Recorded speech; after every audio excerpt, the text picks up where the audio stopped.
បាទត្រសូពុកម៉ែបងប្អូនលោកតាលោកយាយអំព្រមស្រីទាំងអស់ខ្ញុំវិញឲ្យតម្រុយឆ្នោតយូនឬឆ្នោតខ្មែរចែកជូនពុកម៉ែបងប្អូនលោកតាលោកយាយផ្សងបានបងប្អូនហើយពុកម៉ែបងប្អូនចូលមកកុំភ្លេចជួយ like ជួយ share ចែករំលែកដល់ពុកម៉ែបងប្អូនគាត់លេងឆ្នោតក៏បានឃើញផងហើយសម្រាប់បងប្អូនអ្នកដែលមាន Facebook អាចឆានដល់ page ខ្ញុំបាន page ខ្ញុំហ្នឹងបងប្អូនឆានមកហើយខ្ញុំខានឲ្យតម្រុយឆ្នោតយូរបងប្អូនដូចជាយូរហើយចូលចង់មួយឆ្នាំជាង2ឆ្នាំបងប្អូនខានឲ្យយូរចឹងខ្ញុំ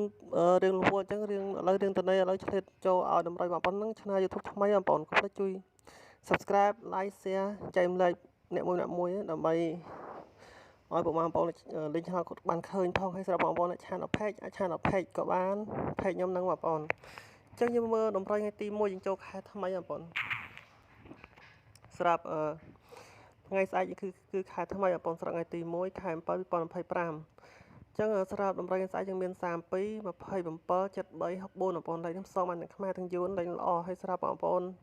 ដែលឆាតមកតាម Telegram ឆាតមកតាម Telegram ខ្ញុំបាន097 43 478ឬក៏ឆាតតាម Facebook Page ក៏បានបងប្អូនឬក៏ call មកក៏បានដែរចឹងយើងមានតែប៉ុណ្ណឹងទៅតគ្រូឆ្នោតផ្សេងក្រុមទៀតកតុយ784ឬកតុយ180កូដតាក់ទងមួយណាក៏បានបងប្អូនចឹងយើងមានតែប៉ុណ្ណឹងចង់ក្រោយជូនពរបងប្អូនតាលោកយាយមានលៀបបញ្ជាទៅស្ងប់គ្រប់គ្នាសម្រាប់ថ្ងៃស្អែក